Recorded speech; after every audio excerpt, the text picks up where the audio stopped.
Hello, all. Welcome to Endtalkers. I'm Elliot Fosheron. I'm Niniri Niri. And today we head into the second and probably final part of Mare Lamentorum. Yeah, we do. One of my favorite new zones, and this part is probably my favorite for it. Well, besides the impact of arriving there. Yeah, I deeply love the zone, even though it's, I think, simpler in some ways than the other zones, but I just adore the music. And for this part of the narrative, as someone who really adores Eorzean and doesn't think he always gets his due, I do think it deeply serves him and ultimately the narrative very well.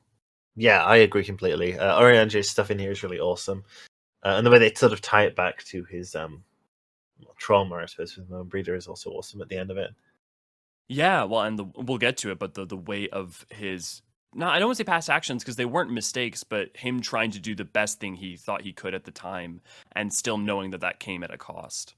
Definitely, I'm so glad that they correctly translated the description for Wind Up Moan Breeder because it was in such Yes. bad taste before they Yeah. changed it. Obviously.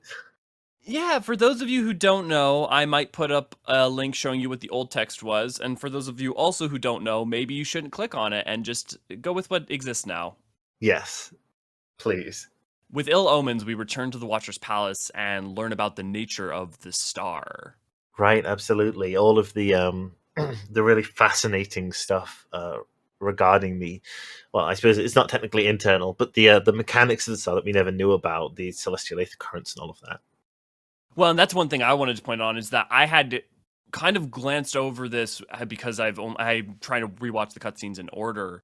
So I haven't watched any of the cutscenes from here forward very many times. But that is the important note, right? Is that it's not just that that Aetheris is shrouded in aether. It is very specifically that the celestial currents are the currents that block out the surrounding effects. Like it is, and they are aether. So it is that it is a certain amount of aether, but there is a delineation between those currents of land and sea, those currents of air, and those currents of celestial nature, almost like strata into the atmosphere, into the sky. Yeah, absolutely. They're definitely not shown to us as the currents of the air that we ride on. I think they're very much different. They are ultimately, I would suppose, what the astrologians draw upon.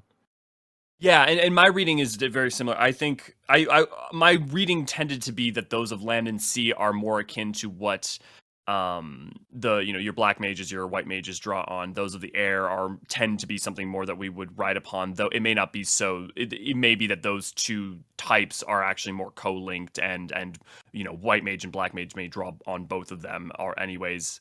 But yeah, I was thinking the exact same thing about the celestial currents. Is that do astrologians pull on those, and do geomancers not, because they pull on the aether of the star, but it's rooted in the star beneath their feet rather within the heavens. Yeah, I wonder if we get some more lore and more clarification on the geomancers. I wonder if we'll find out that they are somehow tapped into the ethereal sea or something like that. Yeah, that's exactly one of the speculations I had too, because elsewise, what necessarily delineates them from, a black mage or a white mage in whereupon they're drawing their aether? Right, exactly. I was just going to say, then we get told that the final days have begun. Yeah, they are a coming / they are a here, and doom is writ upon the land. And so we ask the Watcher some questions to find out more about it. And what I guess actually one thing I wanted to note too is, do you think that the concepts and records of the Watcher's Palace or any other installations of Aetheris will ever come up again in the narrative? Remnants of the Unsundered World.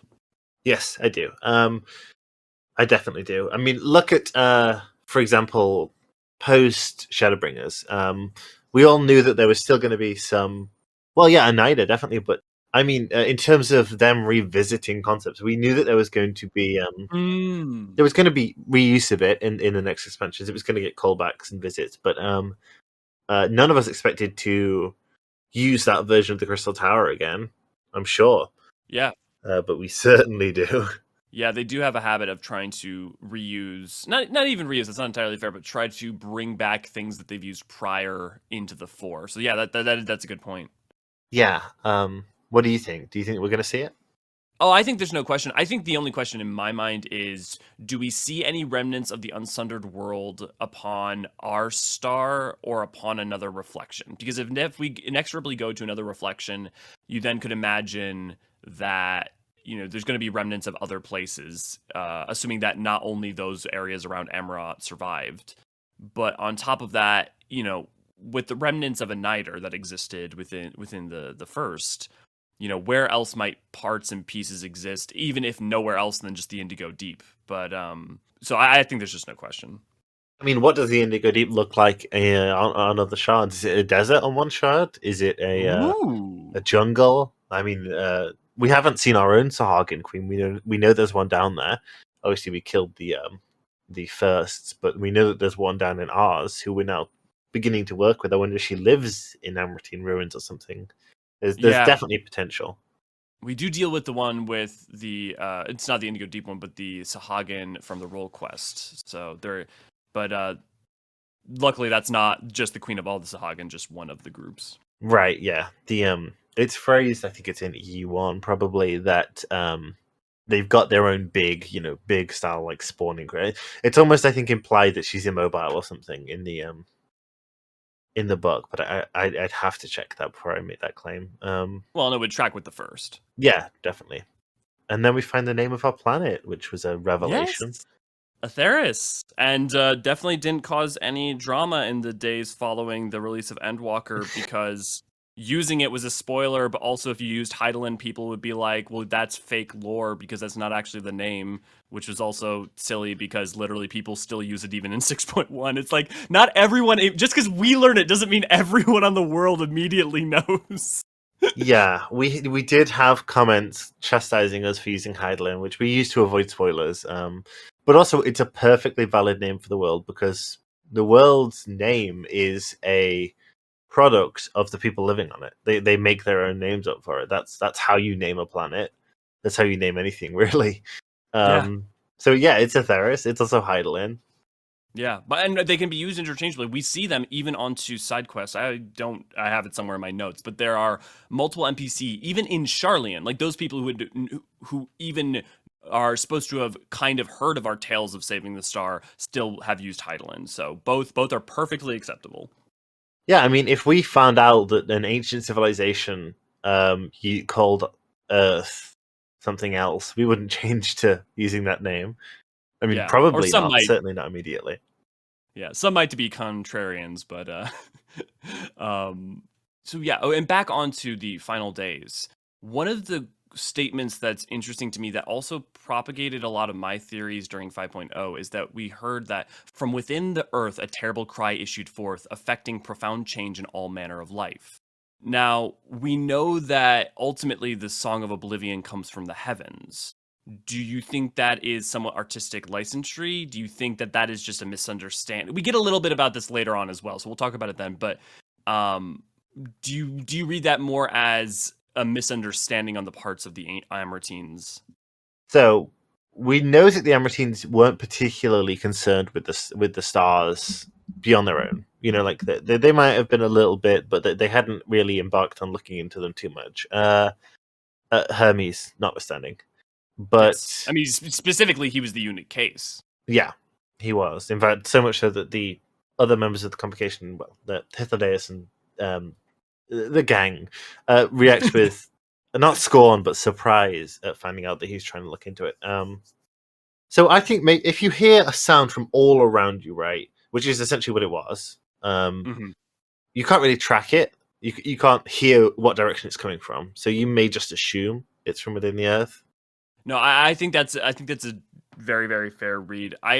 Part of me wonders outside of game if there was an original intent to say that whatever it was actually sitting at the heart of the star in some way, like within the ethereal sea or something like that. The same way that we knew that there was something locked in or around uh, Crystal Tier Lake, right? It makes you wonder if they originally had slightly different ideas and that's why they used that terminology, or also it's possible I should check the localization and then maybe that it's more ambiguous in the Mm. original Japanese.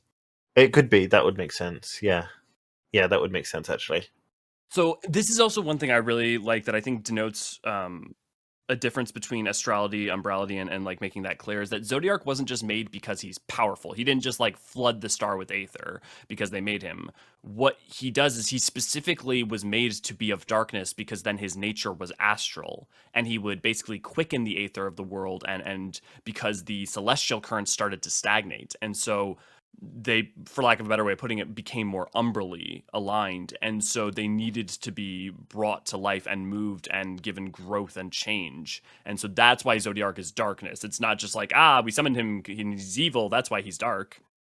Right, exactly. Yeah, the entropic effects of Zodiac are I've got a little note on them here myself. They are a fascinating addition. It shows a real profound grasp of the mechanics of the world in the writing team's hands. Yeah, and I think especially coming off of the back of the importance of the difference between astrality and umbrality for Shadowbringers, continuing to use that seems really was the right move in my mind. Or I guess not continue to use it, but making that a clear point was really cool. And on top of that, the fact that 6.1 onward seems to be dealing with the void to some amount means that an understanding of the astral and the nature of darkness is also going to be very important. Right, yeah, I do wonder if perhaps that is what spurred that decision to highlight it so much, because it's a slightly odd scene, right? It's Yeah. a little bit out of nowhere in the grand scheme of things, but when you look at some of the stuff discussed in Endwalker, it makes a lot more sense. Yeah, that entire the scene is, it's not even weird. It's more that it's just you are getting a moment of exposition dump on you, right? Right. But also the fact that you've just finished the first act and like defeated Zodiark, that I think it's also really clever of them that they take the time to slow the story down Mm. for a second, both between this and the Loporrits. And especially because if you went straight from Zodiark into the final days, that would just be a lot. Like there'd just be no chill, and especially you're coming off the back of Garlemald too. So like that like that tension and release is so important. Right, definitely, definitely, and I think they follow that up with the Loporrits. I would say that even to a degree, Elpis is a relief. It's not a hugely serious story until the very end, at which point it gets pretty dark. But for the majority of it, it's a very endearing story. Yeah, I totally think so too. Yeah, because you go from Zodiark to Loporrits, and then you go to Final Days, then Elpis, then the backside of Elpis, and into the like that seriousness for a piece of time. Onto you then get a little bit of a break going into the beginning of Labyrinthos, but then Labyrinthos towards the end gets very a lot because you're dealing with Hydaelyn and all this stuff, and then it's on to Ultima Thule, which is just Yeah, but I think even when it gets serious in Labyrinthos, the tone is triumphant slash yeah. plucky. That's not the right term, but you know what I mean. Yeah. Especially in that first half, because I think there's a sorrow at the heart. Well, I think there's a sorrow both at the first and second half, dealing with Hydaelyn and onto the things with like Moonbreeda's parents and stuff.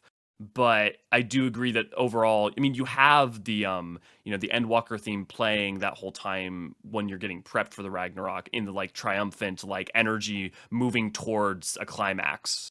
So yeah, Right. I think you're right. We also learned that if the source falls, so do all the reflections. Yes, which is good. It's good to know that. It makes sense. It makes a lot of sense. Yeah, I mean, it makes me wonder if the reason for that is that the source is feeding into them, if or if it's basically an inverse of what happens during a calamity where the source's aether floods back out into the other reflections and destroys them, the same way that like a reflection is drawn into the source during a calamity. I mean, like the metaphysics of it probably don't matter too much, but it is interesting. I sort of took it as the final days will start affecting the other shards, but it's possible that they will just collapse in a more profound way. I also think it was just a good method of, it was saying essentially the shards are more or less protected, so we don't have to necessarily go and do a combat scene with Reen and with all of that lot. They don't need to Yeah, build that in, but we can go visit them. So long as we're the bulwark, they'll be okay. So we just need to focus on our thing. And also the fact that it does a lot to keep the stakes going for people, for like Thancred, for I was instance. going to say Thancred, yeah. Yeah. Yeah, I was just about to say it really helps contextualize his. I mean, I'm sure he would have done it anyway, but his sacrifice in Ultima Thule. Yeah, it's for all and for some very specific people as well. Yeah. We also get a lot about how, and we get a lot of this through the first, third of Endwalker, but is like doubting of Hydaelyn and uncertainty. Did she lie to us? Why did she lie to us? Why did she omit this information? And I also think this scene is important in that it is trying to emphasize and contextualize a lot of choices, both from like the Watcher being like, I assume she had good reason if she didn't, but also the others being like, okay, look, regardless if she did or didn't omit this information that would have been really helpful, without her, we wouldn't have gotten to this point. And it's worth noting that she still seems to be on our side, because I think it'd be very easy for a player to immediately start down the path of, oh, maybe Hydaelyn's evil or something. So yeah, it's a lot of people did. A lot of people had those theories. Less so after Shadowbringers, I find. Weirdly, having it more brought into light that she was a primal took some of the bite out of the primal theories that I was sort of seeing around. But definitely a lot of people went that way. But I think this expansion very much dispels any concept of that. I was just going to say, I've got some notes as well regarding some stuff that the Watcher was talking about. So we find out Argos's name, right? Yes. Which means shining in Greek. I was interested that there is a dog on the moon, and that Dalamud was considered the Hound of Menfina. So there's also sort of, you could draw some links there. What else did I have? Oh yeah, so they mention, I believe, because I think we get some more discussion on Vanahe, that's right. And they call her a scholar of the world and its inner workings, which was an interesting title for her. Scholar of the world, certainly we see that, but its inner workings, that surprises me a little. I do think that tracks, though, with you have a conversation upon Elpis when you're over by Katisis. One of the things she says is, I traveled the world trying to discover all its secrets and inner dealings, inner workings, and I only to discover that it was so much more complicated than I could have ever imagined, and I found that liberating. Effectively, deeply paraphrasing that, right? But so I do think it tracks with the statements we get later, that the more she wandered, the more she wanted to truly understand the world. Oh yeah, definitely. I took it a different way. My initial notes, because I took some notes when I was playing through, were so is she a physicist or a geologist or something? Yeah. I guess in my mind I would say yes to all above. Like in my mind, I definitely see her as a multidisciplinarian who would learn anything and everything to better understand the world. Yeah, no, that makes sense to me. Whereas you have like in a way, I almost see that as like that is part of the role of a Zem, is the same way that we learn all the different jobs, the same way that we learn all these different skills. It's to pick up all the different things, to have a rounded view of the world and a deeper understanding of everything, rather than something hyper specific like the role of Fandaniel, or like Hermes' specific narrowed focus of understanding. Makes sense. I see that. That said, Vana just sitting in a lab, like studying rocks for the better part of 200 years, is a funny, pretty good sight. That would be a funny image, yeah. Yeah. See, now I want to just like Photoshop a Vana picture, but with like the science lab goggles on, and like holding like a test tube or something. A lot of the stuff that we find, and I'm sure maybe this is more appropriate to discuss later when we get to Elpis, but a lot of the stuff about the society sort of reminds me of the Eldar in Warhammer 40k. Yeah, where they change paths every few centuries to stop being bored and stuff like that. I think there's something about that there. Well, and it also makes me think of, like the dark elves or the chaos elves, whatever they're called. But that idea around hedonism and experiencing everything, you have to wonder, inexorably, does a society as long lived as, the ancients / one of the societies that Medium would have found might have gone through that. Yeah. When you have so much power and live forever, at some point, do you end up falling to debauchery? Yeah, that's a good point. Definitely. I mean, there's similarities to be found there. The Eldar and the Dark Eldar were essentially a Meteon civilization. Their Yeah. indolence they destroyed them and the universe, galaxy at large, almost. Medion is one of the gods of the warp. You heard it here. I could see it. I mean, heck, Dynamis and Ultima Thule ain't that far off from some of that representation. That's true. Yeah, Ultima Thule is very Chaos Realm. And is it bunny time after that? Yes. Well, we'll get into this with the bunny time, but we find out that the moon was an arc. It's supposed to be an arc, but then we go into Bun time, and that's when we really get into that. And one of the things I adore is that when the Loporrits first pop out, the Final Fantasy victory fanfare plays. Yes. Well, I did feel a sense of victory because I was looking at them on the slide. The only depiction that we'd had of them, which was a slide from FanFest, and I was thinking, the design's okay. I don't know if I like it. It's fine. And then I saw them in motion and heard their voices, and I was like, I love these people. I would die for them. That's the exact same thing that happened to me. Like, man, the first time I heard like Living Way's voice, I was just like melted. And then Living Way did the like face thing where she like rubs her face, and I was like, oh my, your perfection. Yes. Yeah, I loved the Loporrits, and then Puddingway appeared, and I fell in love with the Loporrits. Oh, and I don't know if I noted it. And in the back half of this episode, there's going to be a lot of quoting, but you have Urianger with his Puddingway. That's maybe that's representation of delicious deeds rather than tasteless words. And it's just like trying to come up when he's like, I don't believe we've met before. That was very, very cute. That was very cute. And if you hadn't, you should go look for Pudding Away around Charlian. Yes, you should definitely do Puddingway's quest. Oh, definitely the quest. I totally forgot that it's been so long. But that makes me wonder, did Vana like bunnies? Because the idea that one of our crew gets at is that she may have made the Loporrits the way she did to ease people's hearts in dealing with such a nightmare of having to, leave your home and get onto the moon as an arc. Or did Vana just really like rabbits? So I definitely think that it could be linked back to her journeys, to having met some odd creature. Maybe she found a Moogle, and this is the closest thing she could get to a Moogle. And someone makes a reference to that. Oh, I know what it is, and we'll get to it later. But the Naming Way minion has a reference to that. Yes, it does. Yeah, so I think the ultimate explanation out of world is the moon rabbit connection, but on a in-universe basis, we're sort of left to decide on our own, aren't we? We also find out that this is the 1,243rd inspection, and we know that the inspections have been going on as far back as the time of Alag.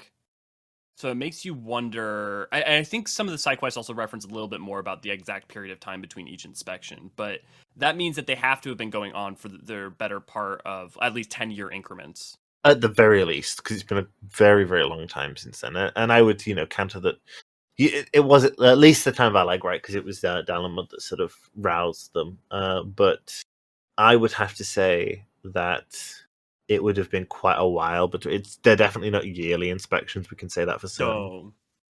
Well, and you have to assume the fact that there's no indication that they were arisen by the fall of Dalamud makes me think that it's at least not 5 years, right? On top of that. So we can even project it further out based off that safe guess. Yes, definitely. My first reaction when we got there, when we get to the that whole area, is Moonhousing confirmed. Well, and I was about to talk about that, but not only do I think Moonhousing confirmed and thought the same, and not only does things like Smileton help confirm that, but I don't know if you've played the final role quest yet. I haven't gotten around to it, but I don't mind spoilers.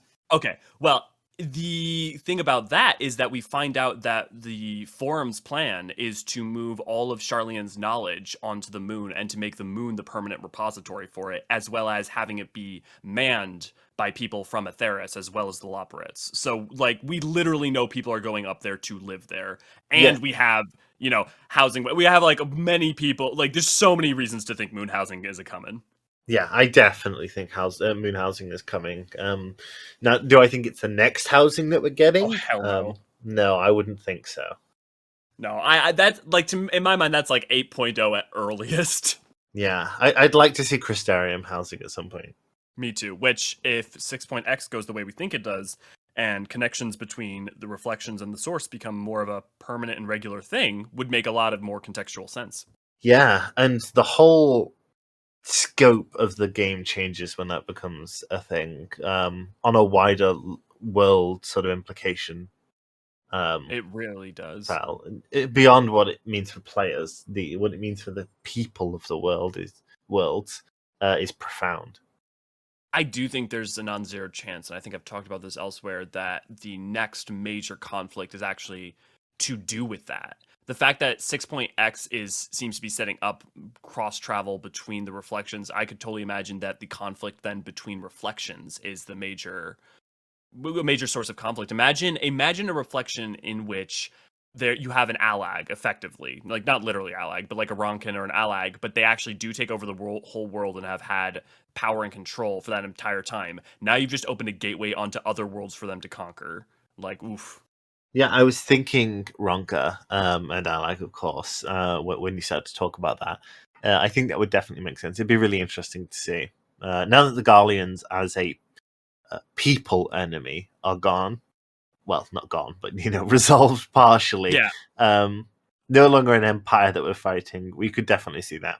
Yeah, and it ties into also if we end up going to Mericidia, then we're dealing with the fallout of Empire, right? We're dealing with the fallout of Allag. We're dealing with the fallout of, the Garleans. We're dealing with the fallout of Empire when it comes to, in some ways, still the Unsundered World, and just like there's a bunch of different ways that ends up being tied into things. I mean, hell, you're even dealing with that whenever you deal with Mach, Yeah. When we sorry, not to continue the tangent, but to continue the No, please do, please do. If we do go, because when we do start going to these other shards and linking them, how profound a realization will it be of how many people died on the other shards? The ones that have been rejoined essentially died. It's got to be hundreds of thousands, if not millions. I would think millions, billions. Yeah. We don't have a great sense about exact population numbers, but yeah, I would love to, if there was some way, and I don't know how you do this other than finding like ASEAN stored concepts, but to learn more about those shards that were lost. Oh, I'd love to as well. I wonder if there is a facility that we'll find similar to the Watcher's Tower that might have some records on it. Yeah, maybe Vana, or I mean, because she made the Watcher, maybe you're right. Maybe there are other facilities that she has the apparition representations of other members of her like mini convocation. Yeah, that could do that. That would be really cool. So we basically get into the section then where we're talking to Living Way specifically about the Loporrit and Vana's plan, and everyone's just like simultaneously like, "What the fuck?" and "Oh fuck." right. Yeah. Yes. It's immediately apparent, of course, that the Charlene's secret contact is the Loporrits. Yes. Immediately. In fact, the moment we start talking to the Loporrits, it becomes pretty apparent. Yep. And they do wait a while. They wait until the very end of this section we're in for Y'shtola to reveal that. But if you're paying attention, you're like, okay, who's the only person they could be? Yeah. And the Charleans have alluded to a secret contact they have that has... I don't remember the exact phrasing, but has fulfilled a similar role to what the Loporrits are doing. And it just clicks into place immediately. I also, for me, because them doing Fortunel really well was really, really important to me going into Endwalker, because I didn't understand how I could really forgive him, but I wanted to, I was ready to see them write a character that was incredibly compelling and deeper than that, because we know they can do that, right? Yeah. So this being the first steps towards understanding if they were aware of this plan and they were acting under this auspice, I have a better understanding why they're acting the way they are now. Like, that was the first step towards, okay, this is why they're, behaving this way. And then that gets, you get to delve deeper and deeper and deeper into that. Yes, definitely. The Loporrits think that we're children because we're not even a third the size of an Emeraldine. Yeah, well, Niniri really isn't a third the size of the Amatids. Oh, yep. Yeah, Going off of that, Niniri being that size, it is interesting that nothing they say changes depending on that, which makes me think that it's not like, adult, child Amratines looked like adult people in any ways, because they don't seem to register whether you're a Roganin or a Lalafell, if that be the case. yeah, I think that's a profoundly disturbing concept if they did just look like adults. It's interesting that Vanar didn't foresee the size reduction. Yeah. I wonder how little Vanar really could have spoken to. Well, she must have, though, because she talked to us and she witnessed us. So she must have, to some extent, knew there. Well, no, because by the time we get increased in size by the magics of Emmett Selk. So she may just not have known that. Yeah.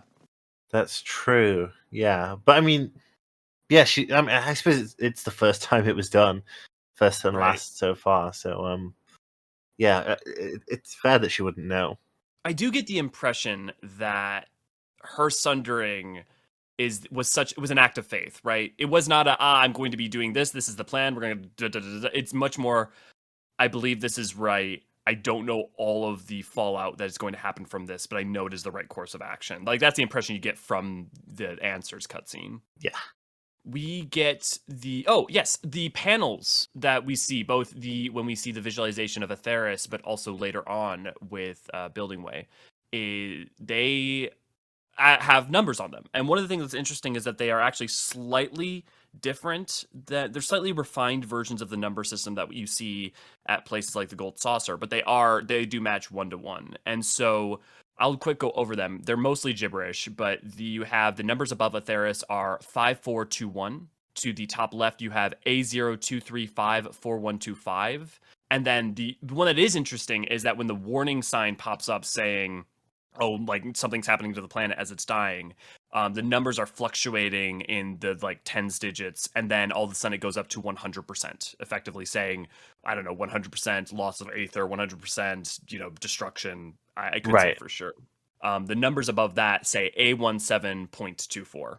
So I wonder if the script does predate and is that old, or have they directed it from the book given to them by the Sharlayans?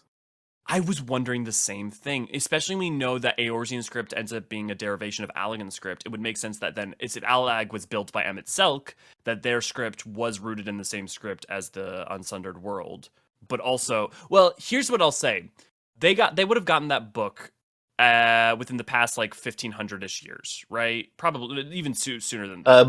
Much sooner, because it was Aether Tower time. Right? So a few hundred years, not many hundred years, but a few hundred years. Yeah, somewhere between 200 and 300. My brain broke as I was thinking the founding of Sharlayan, but you're right, it's not that early. It's only the past 300.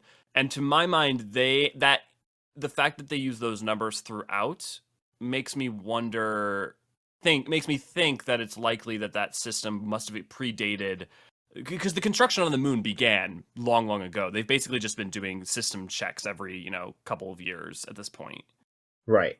Yeah, well, maybe they updated it. Maybe they updated the UI to make it more friendly to the people. About 200 years since the Aether Tower was founded. Maybe they updated the UI, for want of a better word, to make it more hospitable for the people who came up. And that definitely plays along with, everything we see them do in this section and later on. So yeah, no, I think either way is possible. I should go back and see if I can see anything Allagan, even if they use that number system, because that would also be... That would be interesting. Telling. Yeah. So we already talked about the Moon Arc and housing and the role quests and all that stuff. One of the things that I also, speaking of celestial currents, as we were earlier, does the degradation of the celestial currents end upon Medion's defeat, or without Zodiark will they remain waning? Because they say that because Zodiark's defeated, the celestial currents are now starting to die. But my assumption is that it's just a byproduct of the Song of Oblivion, and that without it, they will begin to heal themselves. So my opinion is that they're fine at a low level. Like there won't be, maybe there will be slightly richer, slightly less rich in the long term, but the I mean rich in the the abstract sense. But I would imagine that the natural state of things is for them to be not as strong as they are when Zodiark's around. I think it'll be fine. I think they'll stabilize. I think the only issue with them being that low was that they weren't able to protect against Meteion. No, I think you're totally right. I think like it almost doesn't matter so long as the Song of Oblivion isn't ringing out. Yes, definitely, I agree. The Watcher was one of Vanna's fellow researchers, and I wonder if their identity and her mini convocation will ever become more apparent, whether it be used in the Unsundered World or in short stories or anything of that nature. That's an interesting point. One that I've considered myself. I think we will see them. I don't know if we'll see all of them. We might meet one of them face to face, two of them face to face. So something like that. But actually, on that note, you still use the term Amaratine, and we see multiple people from many different backgrounds use both the Ancients and Amaratines interchangeably. And do you think, and especially with the fact that Amarat was their capital city, but not the only part of their world, do you think that it might be, what do you think is maybe the more applicable name? I think both are correct, like both are fine, but which would you be more prone to use? I think Ancient or Unsundered is definitely more correct for the wider planet, people of the wider planet, none of which we've met yet, of course. But Amaratine functions well enough in the context of what we're dealing with because we only know about, we've only dealt with Amaratines. But definitely, I would not use that term to apply to the whole planet because it seems like the way it's put across to us is that although Amarat is the greatest city of the Unsundered World, there are parts of the Unsundered World that just straight up aren't under their control. We get that both within the game and from without the game in some of the short stories. Yeah, the short stories definitely are a source of that. And also, why would you need an Azem to Wonder if you just had complete control over the whole world? Yeah, that's a really good point. Then I was mentioning the naming way minion, but so when you order Encyclopedia Eorzea Volume 1, you get a minion. It's a naming way minion, and this was circa 2016 and ends up being a reference for many years in the future. But the description for it is, while it is whispered that this cheerful vagrant is the sole surviving member of a tribe hailing from none other than the moon, most see naming way for who he is, a queer fellow with a penchant for giving all he meets absurd nicknames, then jotting them down in his mysterious journal. Yes, so that's a fascinating comment, right? Obviously, at the time, it's a reference to FF6 and to the naming ways on the moon. Is that 4? Yeah, sorry, 4. I meant. Yeah. But it's really interesting in the wider sense of things. Did they send down a chronicler? Are we led to believe?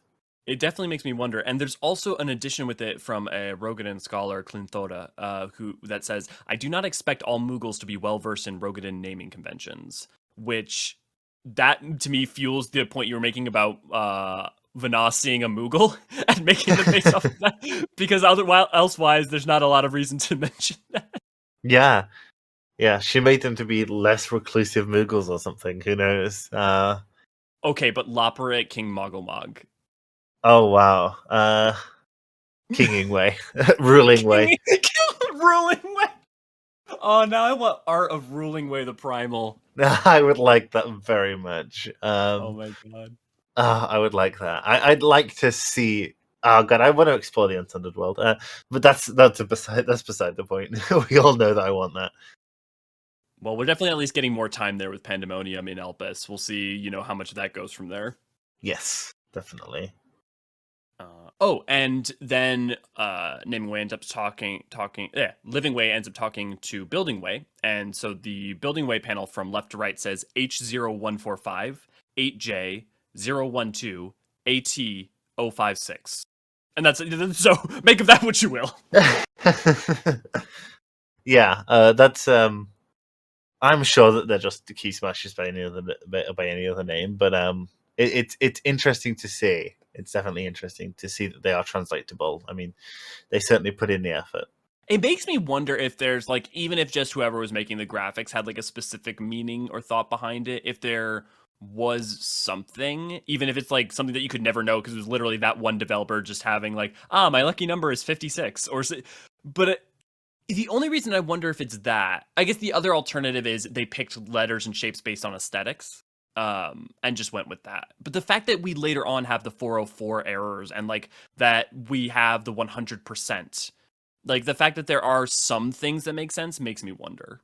Yeah, no, I definitely agree with you. And when I write things like this for D&D or whatever it might be, I have a reason in my mind why I'm doing them, even if they seem random, typically. So Yeah. I would think the same applies here, even if like you said, it's just my lucky number or these vibes are right. Who knows? These vibes are. Yeah. Then we get into the questing, checking out the stations and all the kinds of carrots and all that good jazz. I actually don't have a lot of notes for this section, though, because I lost mine from when I was playing Endwalker. But do you have any? I know I think the most interesting thing is finding out that they're rainbow crystals. They're like multi-aspected crystals are used for habitation control. Yes, that is interesting. Balancing those, having a crystal that is aspected to all of the elements at once and so stable is really interesting. We've not particular. Have we seen that before? Eden's the one other time. Yes, of course. That's true. And Eden, of course, had Amratine involvement in it. It makes me wonder too, though, because I keep explaining to people how Eden fundamentally explains the premise that you can retune Umbral Aether back toward. You can basically fix the first, right? Like that is one of the main takeaways, and which has since Eden has been out has told us, okay, the 13th is savable. Yeah, we are at that point now.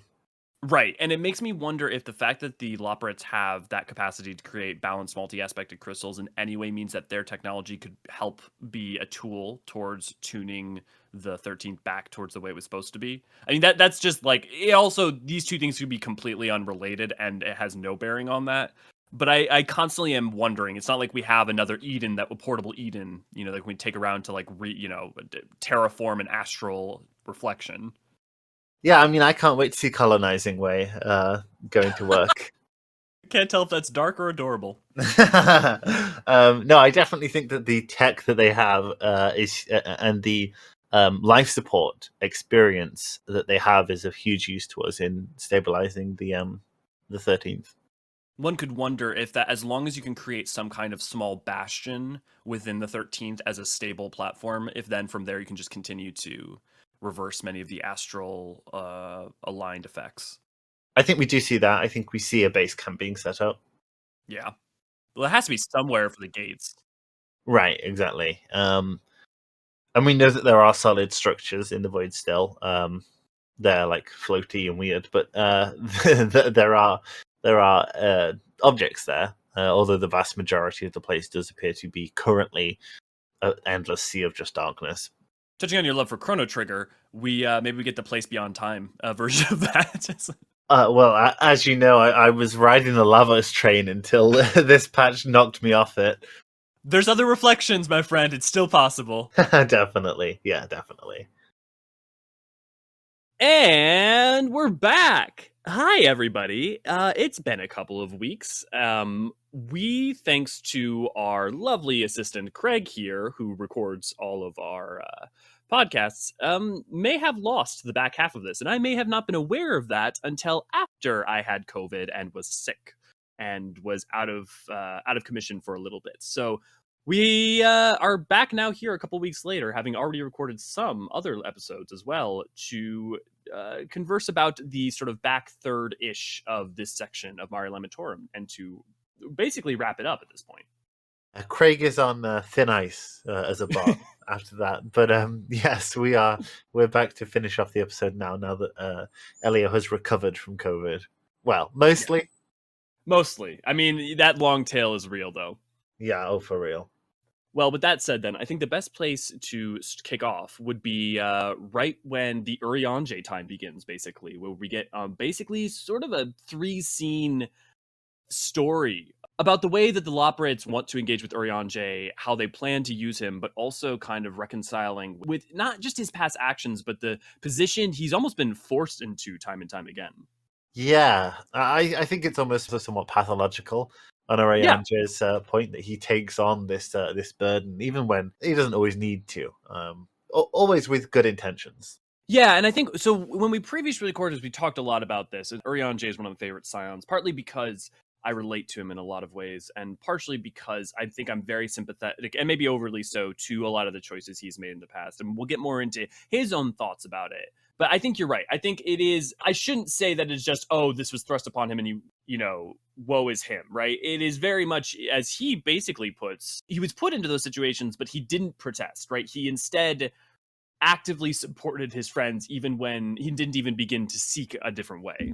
Yes, yeah, he's very protective to the point where he will take on the less ethical tasks in order to attempt to shield us from them. Going along with that sort of, him being a healer also is that he's supportive, right? And he may be supportive to a fault almost. Yes, yeah, I think definitely to a fault, even if more in a self-destructive term than destructive of wider people. Yeah, and we'll go deeper on it later, but when it comes to examples like Minfilia, there's a really interesting point to me there about his actions around her, which is I read his choice not as being, oh, I'm going to sacrifice my friend, as much so as like having deep and abiding faith and trust in his friend and knowing what she would want in part. And ultimately, he's proven right too, right? Which is that, Benfilia has the line like, if this is the price, then I pay it gladly. And so to me, when you get to one life, one world instance of this conversation, I never think any choice he's made is ever presented as callous. Yeah, yeah. I think if you were going to stretch the boundaries, you could describe Urianger as utilitarian, but Mm-hmm. I don't necessarily think that does him full credit. No, I think he cares too deeply to be considered purely utilitarian. But he does have, I think, a line later that kind of gets at that feeling, though, right? Which is that typically the arithmetic of what is best is something he tries to approach almost utilitarian, also mathematically, while also deeply caring. So, like, both those things are true of him at the same time. Yeah, yeah, I think so. I think he has layers regarding that, One would hope. like an esoteric little onion. Oh, I want that. I want a shirt now that just got esoteric little onion. Yeah, a little picture of Mandragora or Urianger underneath it. Oh my god, that would be great. Like, oh. Getting into the MSQ proper, then, we have the Loporrits pulling aside Urianger at the top of Bestways Burrow. That's what it is. Bestways Burrow, yeah. So, speaking of utilitarian, you almost have the Loporrits acting in a utilitarian manner, though I think even that does them a discredit because they are doing not just what they were told, but the mission imparted to them by Hydaelyn was to make sure to save everyone. From their perspective, there isn't like another way. There's just this is our goal. This is all we've strived for. But it's also there's this deep irony, not even irony, but it's just almost a deep sorrow that they're so readily aware of Urianger's, it's not even laconicness, but carefulness with language and all of the fact that, like, he's like-minded. He would definitely help us out, kind of be a little bit duplicitous. And even Urianger is just like, oh. I think the Loporrits do have free will, but culturally speaking, are very ingrained to follow Hydaelyn's instructions. So I almost wonder if perhaps utilitarian isn't quite the right term for it on their own prerogative. But I definitely think they see this may seem. I didn't mean to say they're exploitative, but I think they see something they could utilize in Urianger. Yeah, and I think if you look at the like almost spectrumy way that Urianger is sometimes portrayed, and I think pretty intentionally, I think the Loporrits are a different expression of that in that they are almost like mathematic children. They have this single-minded goal and they're kind of naive to a lot of the world, but also highly capable. And so everything they're doing is also rooted in a deep compassion and love for mankind, as we literally even hear from Urianger, in the final part of this section that we're covering.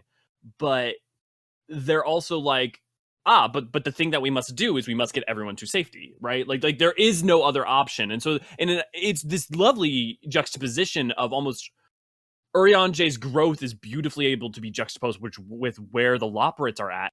And he ultimately is the best teacher for them because he understands their way of thinking and understands that there can also be a better way. Yeah, and as we see Urianger in this and in, definitely in Shadowbringers as well, start to cast off some of the shackles and the burdens of his, again, for want of a better word, utilitarian model, an experienced life in a way that's fairer to himself, perhaps. We also see on a micro scale this happen with the Loporrits as they come into contact with actual spoken, shall we say, civilization on the source and start to experience the joys of that and how it's worth fighting for in and of itself.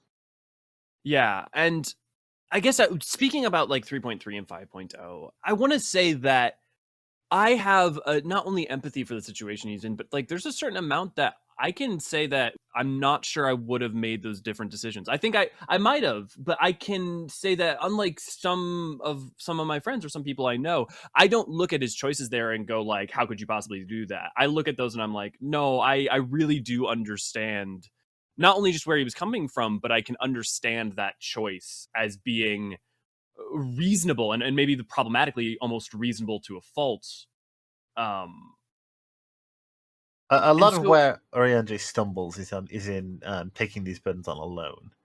yes, and that's actually one thing too. The question is him taking on 3.3 alone is fair, but is 5.0 alone? Because ultimately he is taking this on with Graha, right? Like he isn't alone in the task, and yet because it is Graha's plan, there's a way in which he's still taking it on as the sole co-conspirator, right?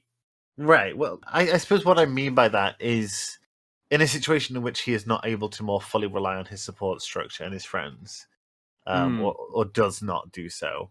Yes, he has Grahab, and certainly him and Grahab and the other Scions develop a friendship on the first, but without relying on the Scions, without relying on the people he's trying to save necessarily. Yeah, absolutely.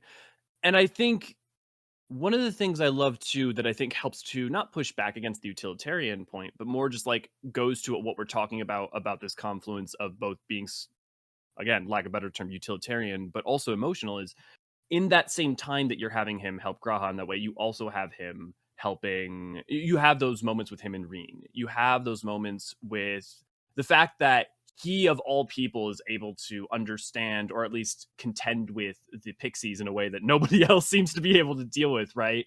Like, he is a deeply empathetic and compassionate person, but also deeply struggles with conveying emotions. I mean, I think you even get that really well in this scene coming up in here in when we follow him out.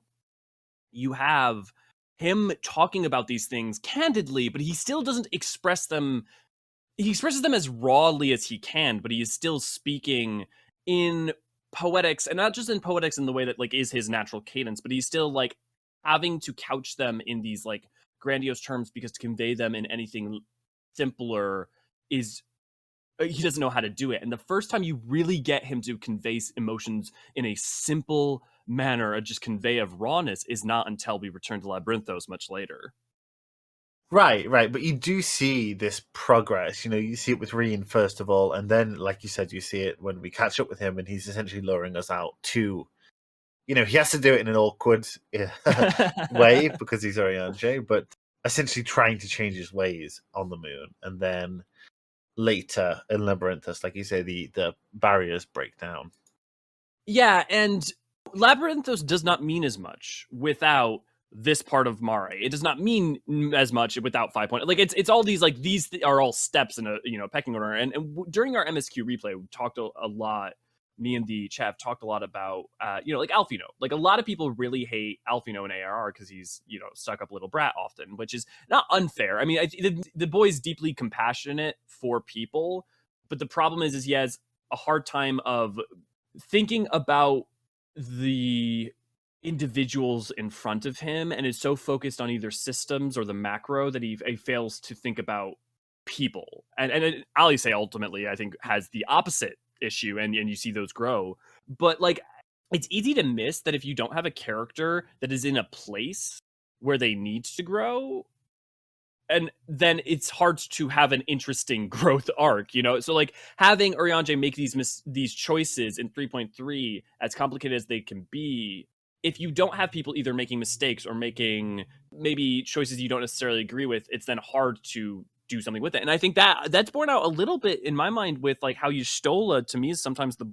most boring scion, not because she's boring. She's incredibly hilarious, funny, awesome, powerful, all those things, but as a character doesn't change that much from really even A Realm Reborn onto Shadowbringers. I mean, she gets a little bit more, for lack of a better term, a little bit more like Dami Mommy energy, a little bit more like mature and like self-assured in some ways. But 2.2 Y'shtola chewing out Merlwyb isn't so different from, you know, like 6.0 Y'shtola.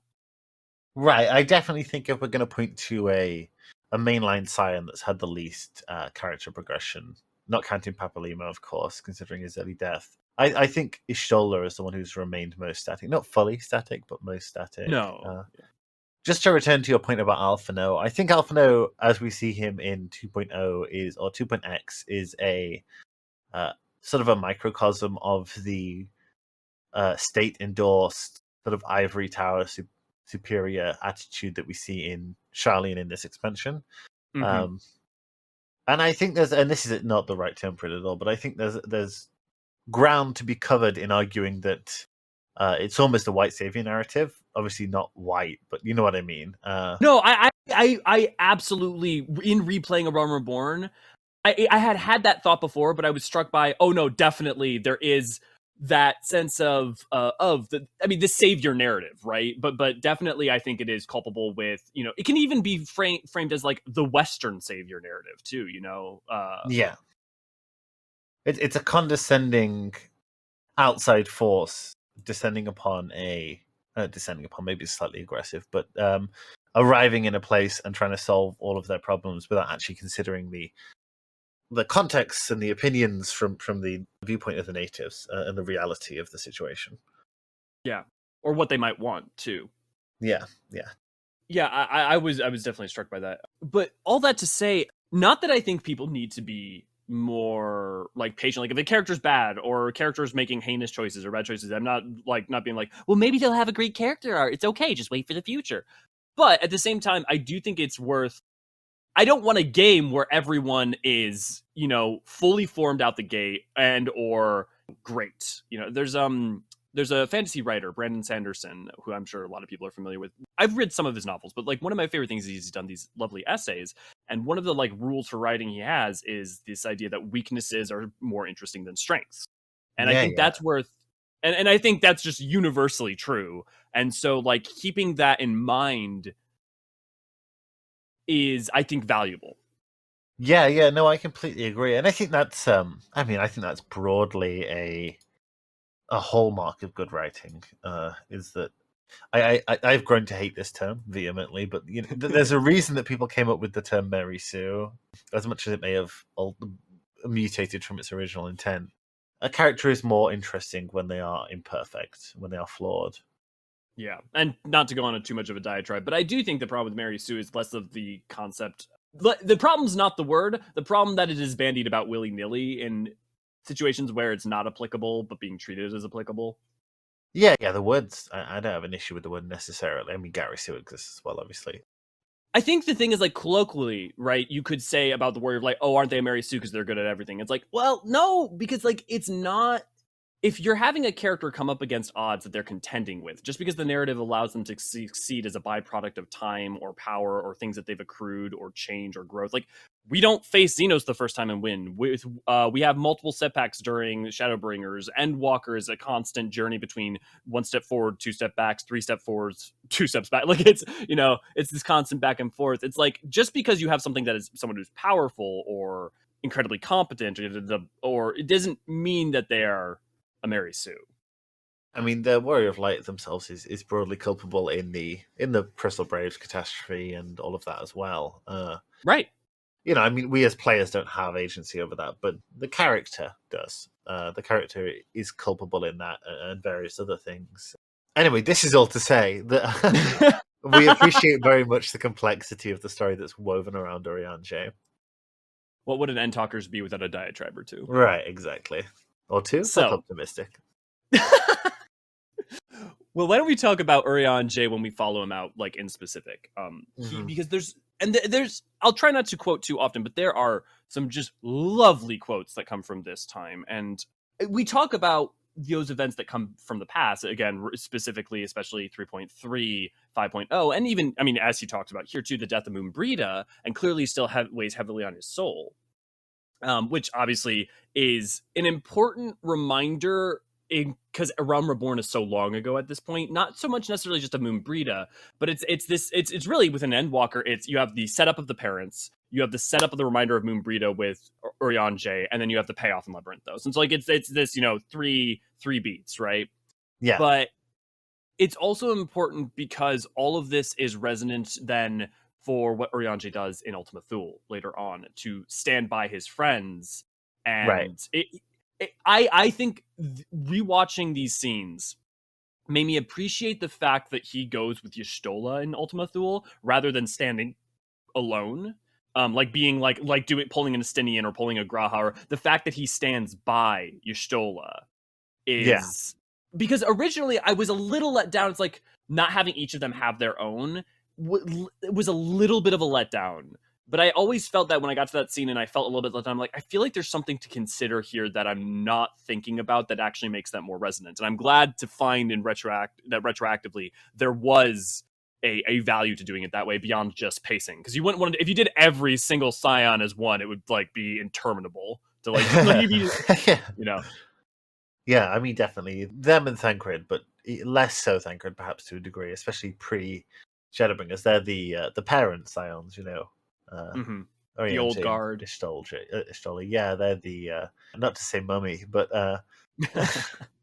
I mean, like, it's not even just their age, right? Because Estinian is called, well, okay, Estinian is actually in his 20s, so he's a little bit younger than some of them. But, like, Estinian is still older than the twins and stuff. And I guess Graha's in his 20s/hundreds. yeah, yeah.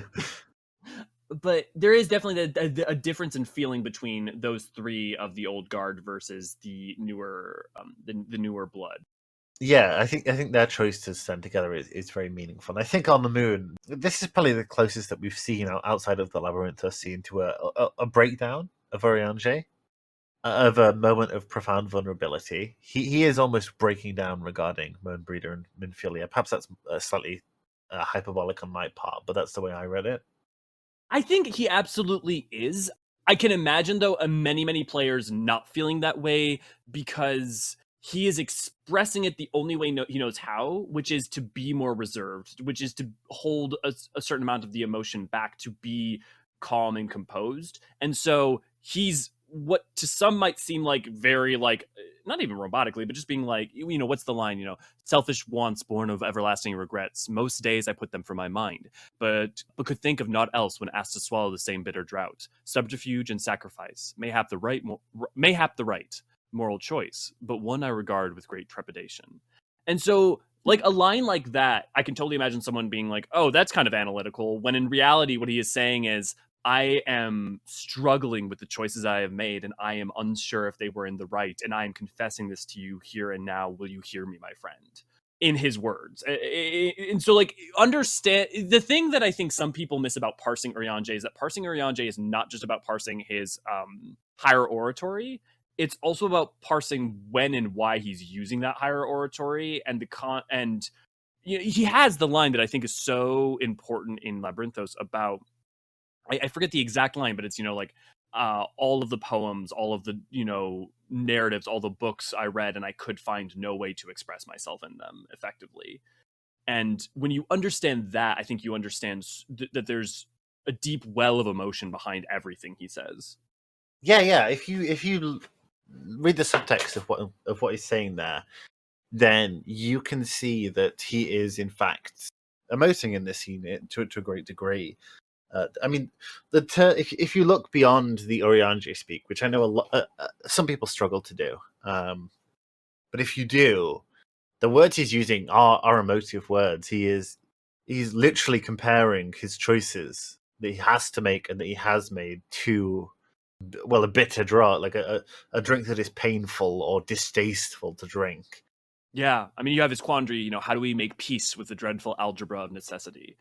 And I think that's another element that can be missed too, is for all that he will follow a thing through to its completion, he doesn't do 3.3 or 5.0 without many doubts in his mind, right? Like you never have an Urianger who's like, I am right, this is the right path, this is what we do. You know, you get from his mouth both here, but also retroactively in 5.0 and a little bit of in 3.3 as well as later on talking about 3.3, that there was never a point at which he was not uncertain, but he just did what he thought he believed to be necessary and right.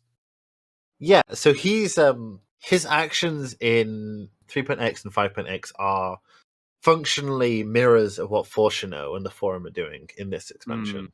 And in this expansion, we see up here on the moon, we see, in Moria Lamentorum, we see him make the decision to take these considerations in hand still and to act upon them, but also to walk the path that of reason and of empathy, perhaps is the best term for it. Where he does these acts, but he includes us in them. He accounts for the personal, for the individual.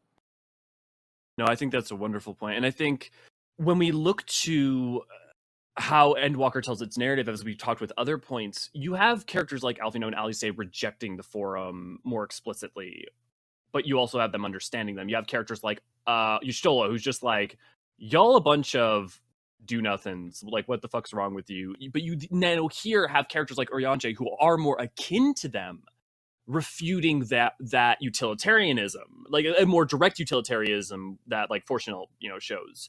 And so I think having these different characters reject the Forum's, you know, ways makes it so that ultimately when we win out in proving that our way is right, not necessarily in our success in Ultimate Duel, but that in the end we get them to side with us, it becomes more resonant because you don't just have two opposing forces of fighting for who is right. You have rejections of different kinds, the same way that what is the meaning of life, you know, or how do you fight despair is shown to us through the different perspectives of different characters. Yeah, I agree, and I think Y'shtola, you can trace this scolding of the Forum pretty strongly back to Matoya, right? I mean, that character writing is very clearly sourced. You can see where the character picked that up. And although Urianger is not of, well, I'm not going to say not of the same mind, because perhaps he is, but where he is more reserved, more similar in his disposition at least, we see him growing, and he was never that cold, even in 3.x, I would say, but definitely now he's moving away. He's moving almost more to the point where Fortuno is in Labyrinthos, where he's not even 100% sure about letting us go with the ship. He's like, I'm going to do this. I'm terribly nervous about it, but I'm going to do it. I'm going to put the trust in you. And I think this is where we see Urianger at this point in the story, where he is putting trust in you, even if his best will and his reservations are still active, and he's still going to act on those.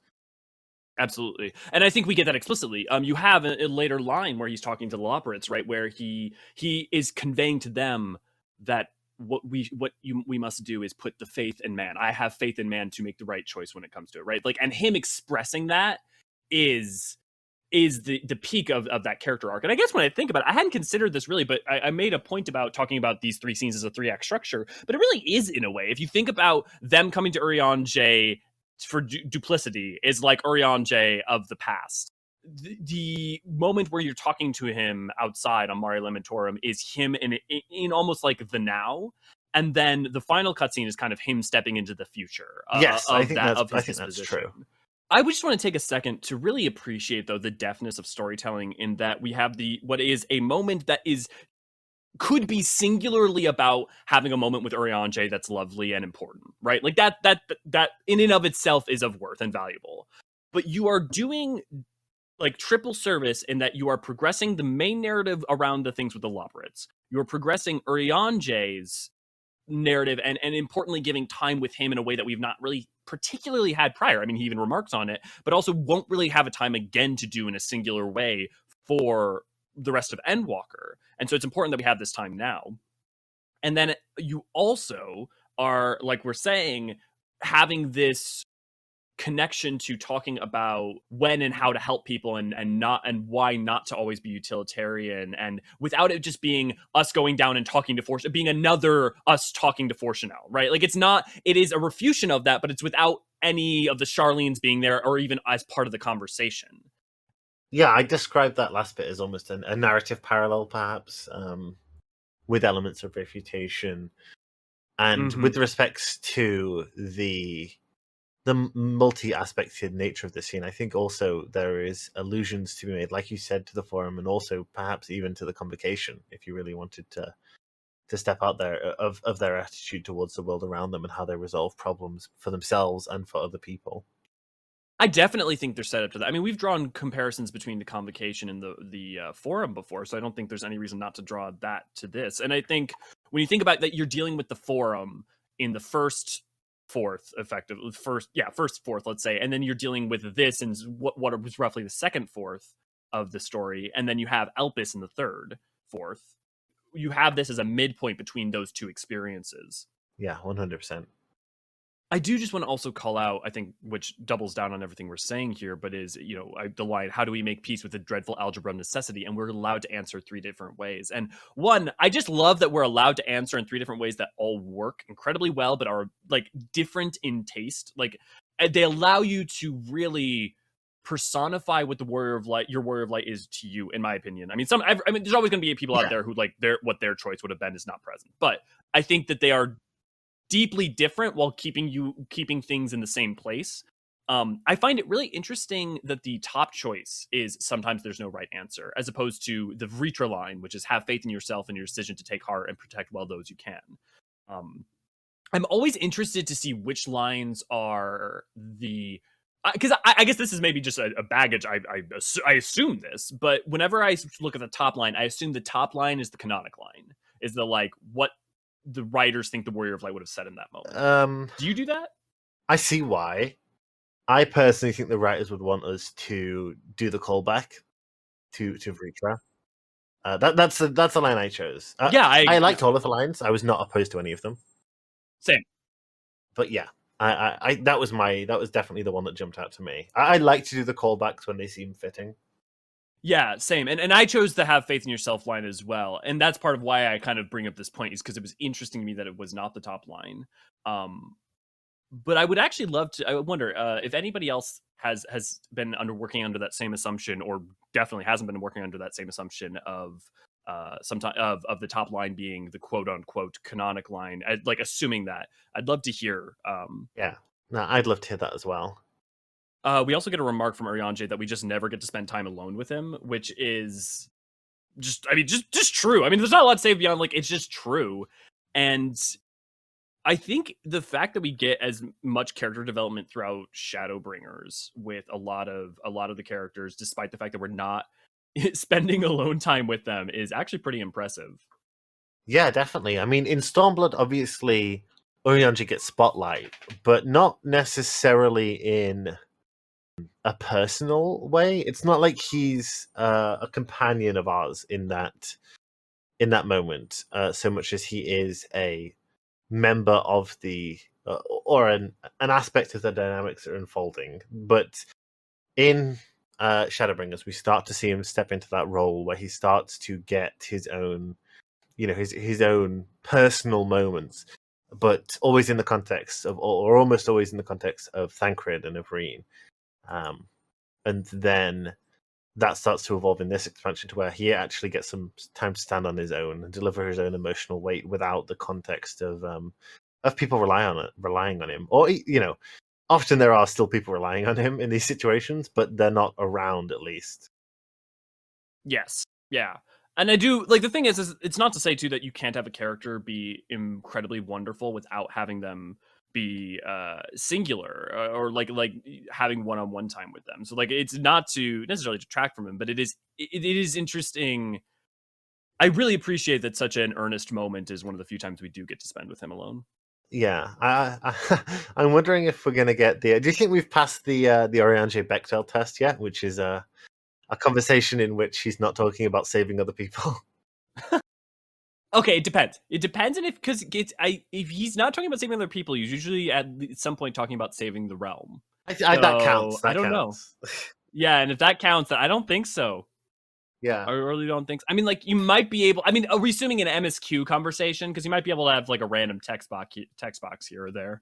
I almost feel like in the context of, well, maybe his conversation about the aetherology upheaval in Shadowbringers.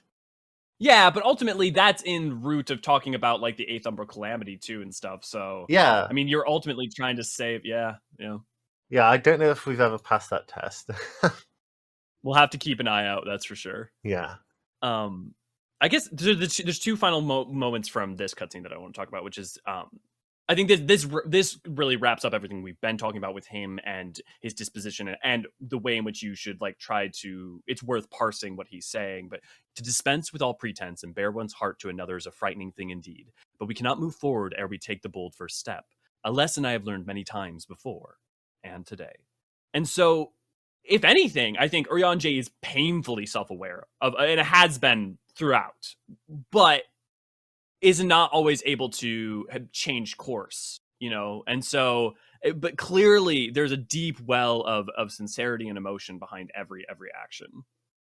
Yes, yeah, I completely agree. And of course, this is an illustration of the his, well, perhaps newfound willingness to expose his vulnerability, and him expressing sort of pseudo discomfort over it, but moving on with it anyway. Yeah, I really do think that's, not even a first step, but it is a step in the process. The other line, I guess, wrapping up that moment to go to something a little less serious, is the Eloperates being hysterical as per usual, hiding behind a rock and having Living Way just be like, "Curse these ears! I've heard bugger all!" And it's just the fact that the Eloperates are as adorable and funny as they are is a victory in and of itself. But the fact that they can be as adorable and funny as they are without ruining the narrative is pretty remarkable, especially when you have moments like, let's say, a certain final days moment that happens later on in Garlemald, where you then have a zombie pudding way show up. Oh man, yeah, that was great. The Lofrits are awesome. I know that I've said this before, but I was very much reserving my opinion on them until I actually saw them in game, because I was like, oh, they're not that cute. The design isn't that cute.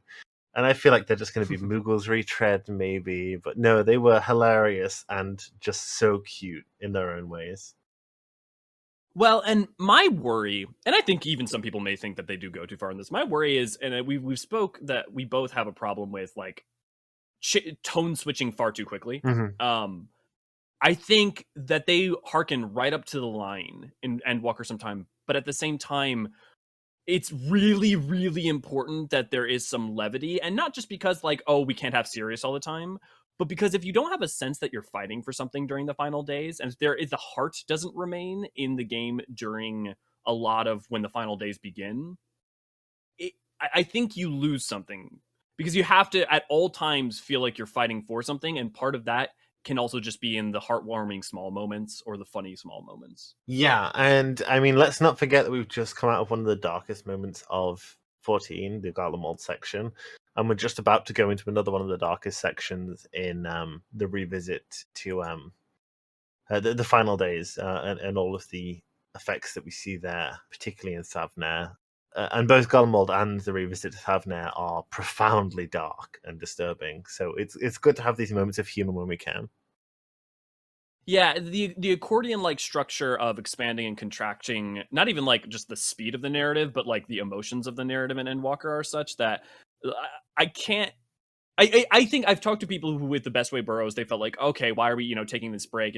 But I think if you look really at the like larger structure of the narrative, you need those breaks to have one just characterization moments, because too much shit is going on like when the final days begin to like characterize to like have nuance moments. Not that you're not having characterization, but like there's too much shit going down. But that's why you have like Garlemald, Bestway Burrows, Final Days, Elpis, the rush to getting to Ultima Thule into Ultima Thule. Like it's this constant expanding and contracting. And I know that I say this every single time I bring up a comparison to WoW, but yes, I loved WoW. It's my first MMO. Like I fell in love with WoW, but and I'm not trying to talk it, but the with building up a new antagonist like Meteon or the Endsinger, and just sort of a new area as well, like Ultima Thule, when contrasted to Shadowlands, in which they sort of just dive into it, but they take their time setting up that context in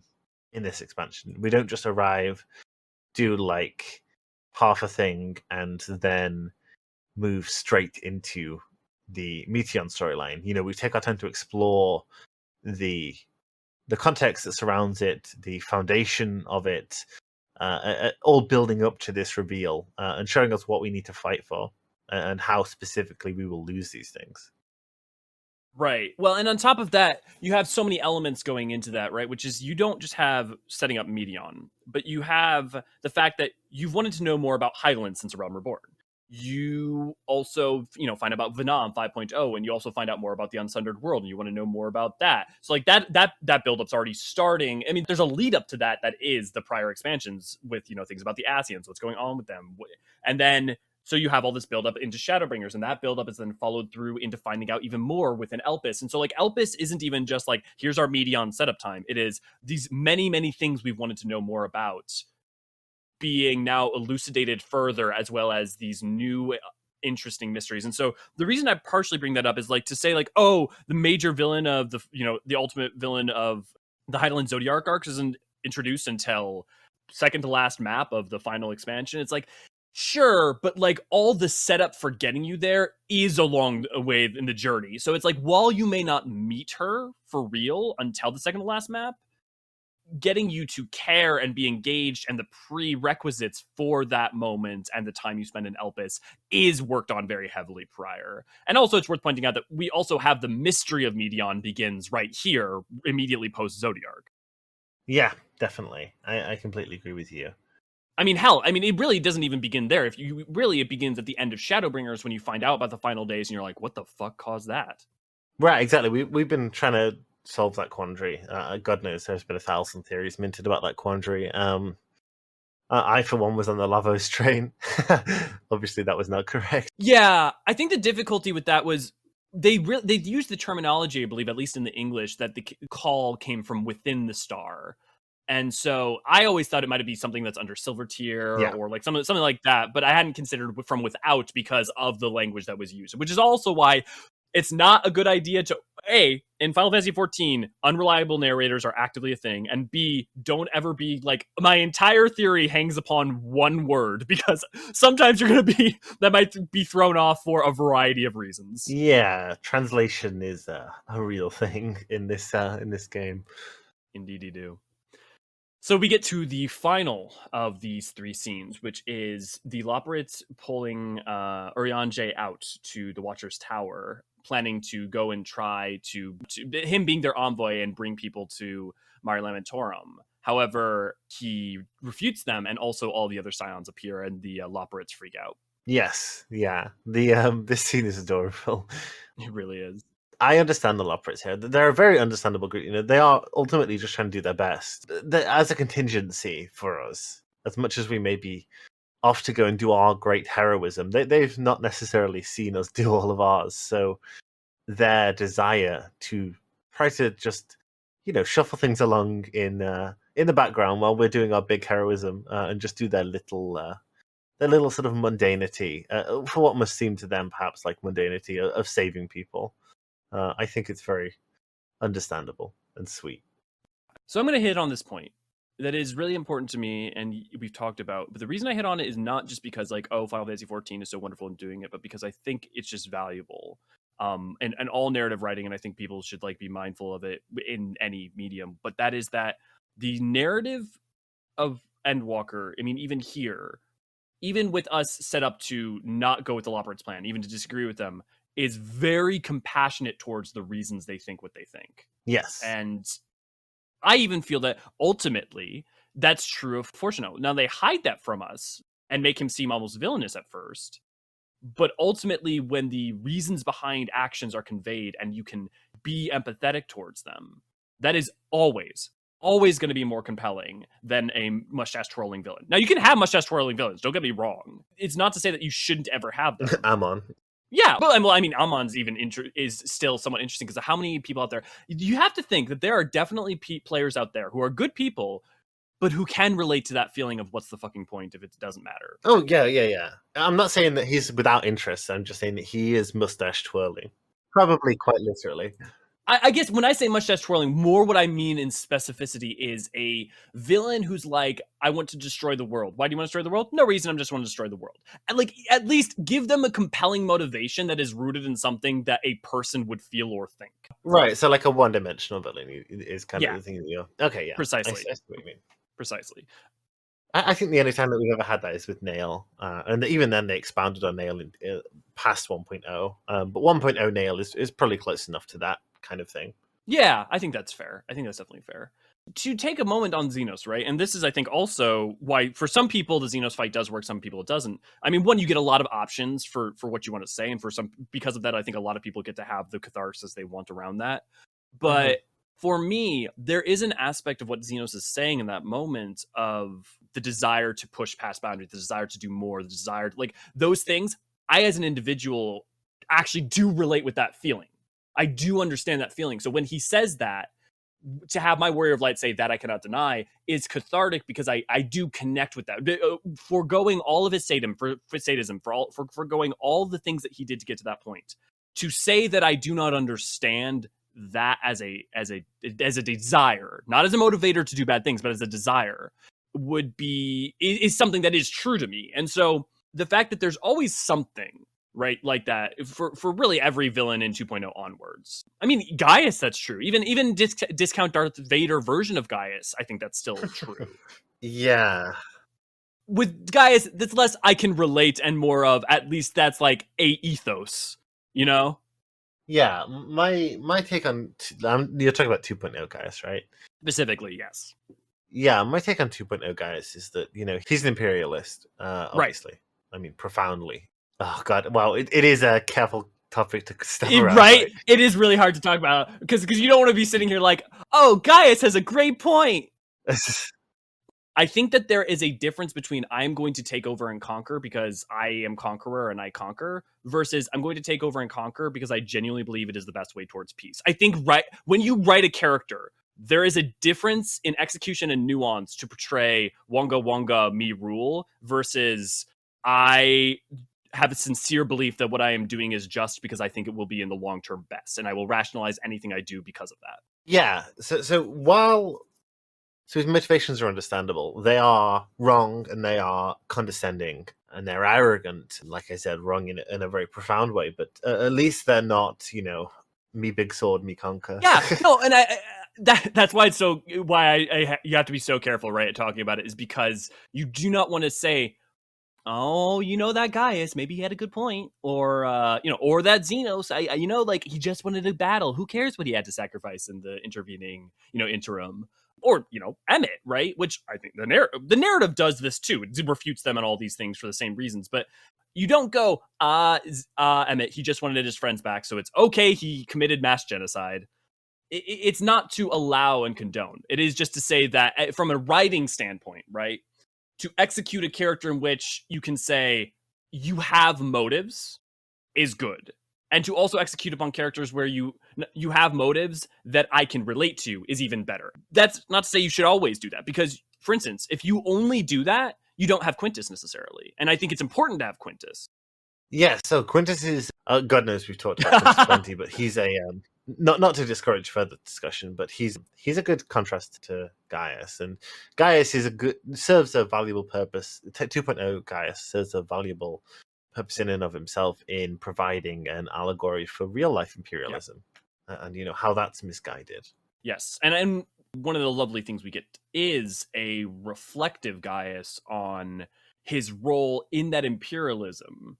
Yeah, we definitely see that. I mean, the whole weapon storyline is about that. And what I appreciate about that is that you have him renounce what he was, but you don't have him ignore why he believed it just in the first place. Because I think that's narratively interesting. And when I say narratively interesting, part of my point is also to explain that there are real people who are like Gaius. There are real people who are like Quintus. And if you and I probably don't think like that, just a guess. But I would say that isn't that the power of narrative, is to try and put you in a place where you might be able to understand other perspectives as well. And not so much just in like oh, I understand the real world Gaius, so it's okay, I can allow for what he does. No.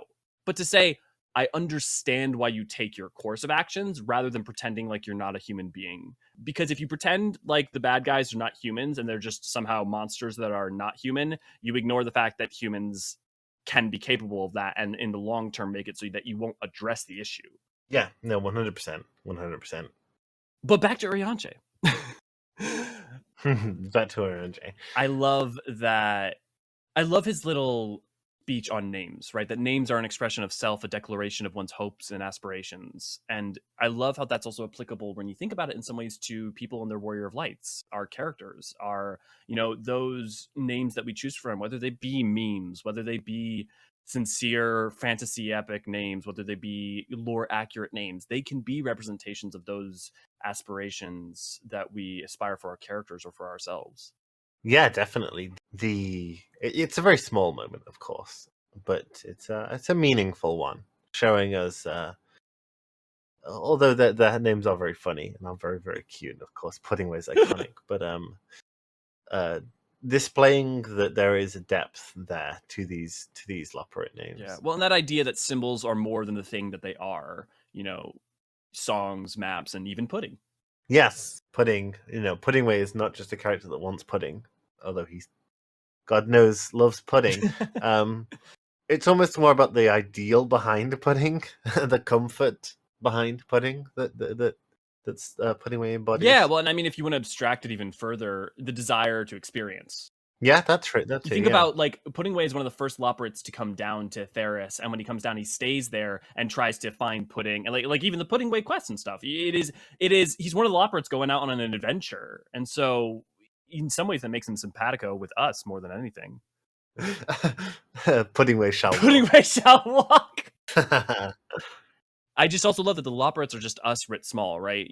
They have the line is, if there's anything wrong with what we've built, we'll fix it, we'll make it right. And isn't that ultimately, the same spirit that is what unites Theris? Yeah, definitely. That's what we're doing. That's what Hydaelyn intended us to do. That's what Vinar, perhaps even to title it better, intended us to do. We're making mistakes and we're fixing them.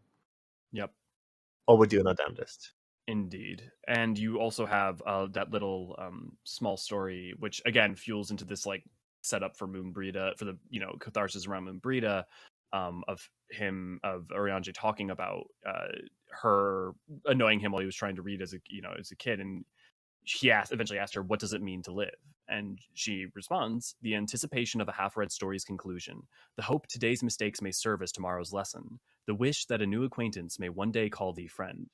She believed it to be all these moments and more. And that's just, again, Endwalker's narrative writ out and get another character's voice, but a character who may be long lost to us, but is also totally is the sort of thing, the notion that she would have, that she sacrificed herself for ultimately, right? Is Moonbrita in a nutshell. Yeah. And of course, I say this all the time. I know that I harp on about this, but this is the core message of Endwalker.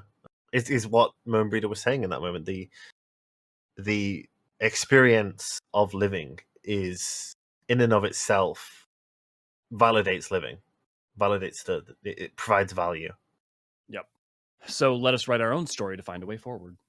Definitely. It's also this like the start of really instilling the idea that we must fight to the last, even if we can't guarantee victory, but it is a value and of worth to fight for a better world. Like really onto your idea exactly that, life is the process of the journey is self-validating by means of existing. And it just, it's lovely. It's very lovely. It is lovely. I know that you've mentioned this before, but I think it's a meaningful message for a lot of people to hear. I definitely think so. And I think regardless of the times, but I definitely think for many of us in these times, maybe most of all. Yeah, yeah. And with that determination, we have the Elpis flower glow red. Yes, red to show resolve and the willingness to fight. And to be a little bit more memey, and that we're filled with determination. It's our Yeah, yeah. Undertale theme. Oh, okay. Okay. After everything, it's still you and all that. Yeah. And so we have the Watcher show up and tell us the flower was called Elpis, and also kind of not rag on Vana a little bit, but also be like, she cryptically told you a message and gave you a flower to be your guiding light. That seems like Vana, which was great. Yes. Yeah. Hey guys, it's Elio again here, and even audio problems onto the end, we lost about 5 minutes right there at the end. But basically what we were saying was, and now we leave the moon, headed back to Aetheris, and the final days, it's gonna be, woo, it's gonna be a bit of a trip. But just as importantly after that, we're headed to Elpis, where me and Niniri will conservatively talk for the better part of about 12 episodes on all of the mysteries surrounding the Unsundered world. Hey all, thanks for watching. If you enjoyed this video, praise the 12 by giving it a like and comment, or by subscribing. It goes a long way to helping the channel. Don't forget, new videos every week, and if you want to engage with us further, why not check out our Discord and Patreon in the link below and become a part of our community. With that said, see you around, fellow Archons.